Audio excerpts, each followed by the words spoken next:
To all who come to this happy place, welcome.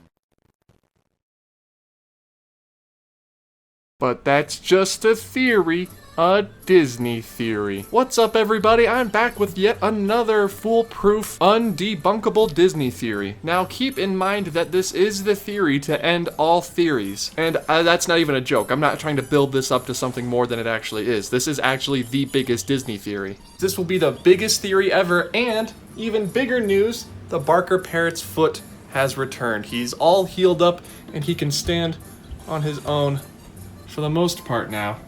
He's a little top heavy, but he can do it. He's a good boy.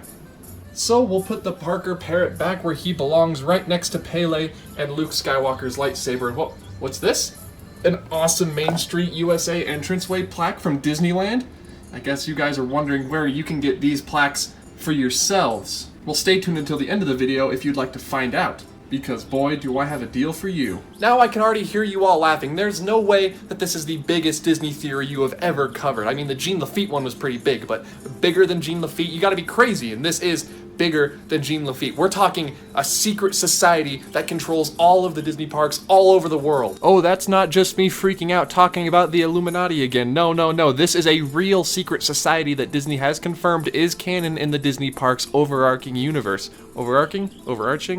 Now, where, Offhand Disney, you must be asking, where does one find clues and references to this secret society in the Disney parks? And the answer is all over the flippin' world. That's correct, everybody. These Easter eggs, nay, these references can be found all over the world. Now, many of you hardened Disney veterans know exactly what secret society I'm talking about today, but I'm going to be doing a very big deep dive into this society, how they came to be at the Disney parks, and where this storyline is going to end up. But everyone, in order to understand where this story is going and where it will end up, we need to go back first to the very beginning. Slow fade to black. This is the theory to end all theories. This is Disney's secret society.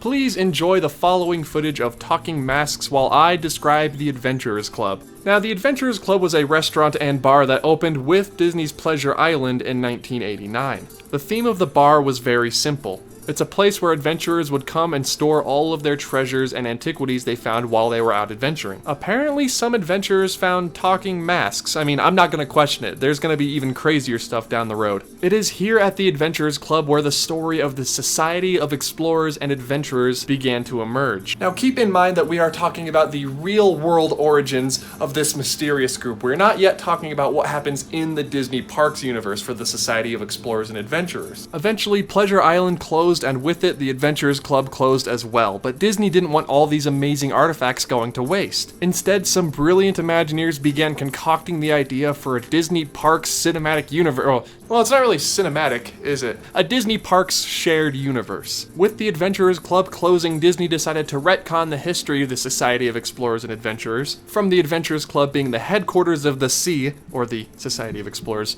and Adventurers, into just being the headquarters of Merryweather Pleasure's chapter of the S.E.A, Merryweather Pleasure being the owner of Pleasure Island. And now that the Adventurers Club was closed forever, Disney decided to not let these amazing props go to waste, and thus begins the official canon history of the Society of Explorers and Adventurers. It's a dark and stormy night at Porto Paradiso in Italy, or should I say, Porto Paradiso! The date is August 12th, 1538. A young explorer who has just returned from his voyage seeks refuge from the rain. A young man who is dashingly handsome with thick brown wavy locks and a very skinny disposition. He enters a grand conservatory filled with other explorers just like him who love the spirit of adventure. It is here the young adventurer named Offhandian Disneus decides to gather around a few friends and share their stories and their treasures that they found on their adventure. This would be the very first ever meeting of the Society of Explorers and Adventurers. This meeting house would soon become the popular restaurant Magellan's at Tokyo Disney Sea, with the headquarters of this group being built in an observatory nearby. This, of course, was just the beginning though. The society would soon expand its reaches though and come to cover not only all of Porto Paradiso, but also the rest of the entire world. On September 4th, 2001, Fortress Explorations opened in the Mediterranean harbor area of Tokyo Disney Sea. If you guess, the running theme of this video is that a lot of Disney Sea revolves around the Explorers, and that's for good reason, but it's not the only park in the world where you can find references to the sea. We'll get onto that a little later though. Fortress Explorations, I think, is very similar to Tom Sawyer Island, where it's not necessarily a ride that you get on, but instead a place where you go and explore and play different games and do different activities in a themed area. This is also the very first place in the Disney parks where Imagineers decided to place hints pointing towards the Society of Explorers and Adventurers. That is, of course, unless you count the Adventurers Club in Orlando, but that's technically not part of the story anymore. It's not technically canon, but it's a little complicated. For all intents and purposes, this is where the canon story of the Society started. Upon entering, guests are given a pamphlet that says, "Welcome to Fortress Explorations. We, the Sea, are dedicated to the gathering of newfound knowledge. So that you may share in our endeavors, we have created Fortress Explorations. Within this citadel and on its waterfront, you can witness firsthand the progression of our explorations and research. Our quest is never ending, and it is our hope that you will return here often to embark on your own exploration of adventure, romance, discovery, and of course, innovation." Now, if that doesn't sound like something straight out of the mouth of Walt Disney, I don't know what does. Science, technology, innovation, exploration. Walt Disney had something very similar in mind when he was designing, I don't know, a little thing called Epcot. Seriously, hats off to Imagineers at Tokyo Disney Sea for this one. This is one of the best original Disney ideas I've seen since, well, I guess since Disneyland. But of course, like we all learned from Fantasmic, the imagination can have a dark side too. And the Society had its dark times as well, one specifically revolving around a very important member of the Sea named Harrison Hightower.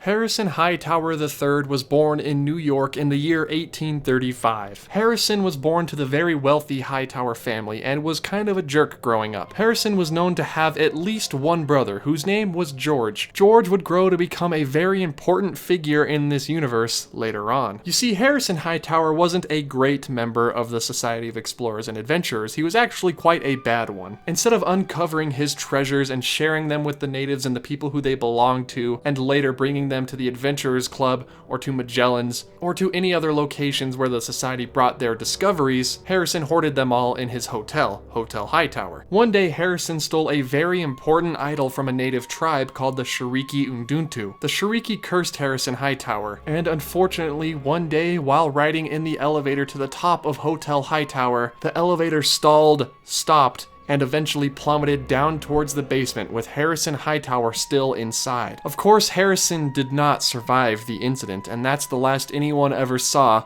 of the old man. The Shiriki Unduntu remains in the hotel to this day, and people say that the hotel is cursed by the idol. Anyone who unwittingly enters an elevator at the Hotel Hightower will soon meet the same fate as Harrison Hightower himself, and thus ends the dark history of the Hotel Hightower and its owner, Harrison Hightower III. How Harrison treated his belongings and his treasures, and what eventually befell him at the Hotel Hightower is a dark stain on the history of the sea. One that, if you tried to tell to the members surviving today, would be met with glares and very hushed tones. But that is not the end of the story of the Society of Explorers and Adventurers. No, it has just begun. And now, ladies and gentlemen, we move on to our next story. And this story is a little bit brighter, a little bit happier, and one that I am very excited to share with you guys. One that, do you guys hear that?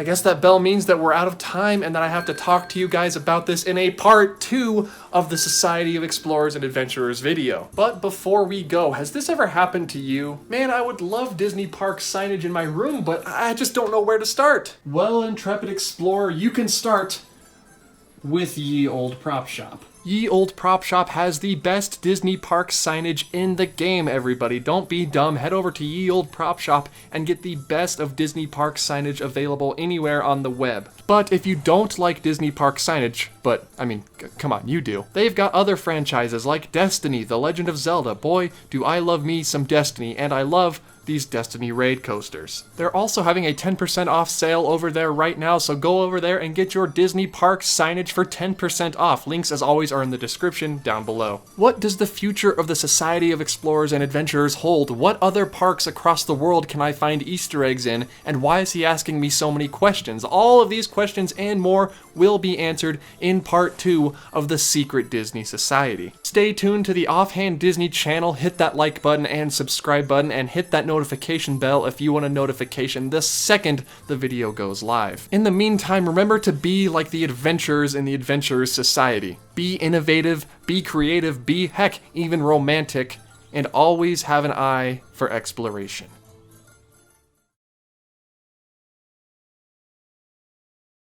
Hello everybody, thank you for sticking around this late into the video. I hope you guys enjoyed this video, part 1 on the Society of Explorers and Adventurers. It's a video request I've been getting a lot, and one that I decided to make, and I wanted to make it really fun, so I did some live action segments in addition to doing some normal documentary style segments, in addition to some in-character scenes. Always remember that you guys can follow me on Twitter. You can see more updates regarding the future of the channel, some videos that I'm working on, and some videos that I want to put out, including some sequels to this video, and just some random thoughts that I have sometimes, some fun things that I post on there that you can only get on Twitter, so head over there. Also, feel free to donate on Patreon. Patreon perks are back. You get early access to audio from each of my episodes, or from most of my episodes, depending on how I want to make them. You can also visit the subreddit or the Discord if you want to talk some Offhand Disney with other people. That's always enjoyable, and Offhand Disney merch is still available. There is a link in the description to my Spreadshirt store. I'm adding a new design,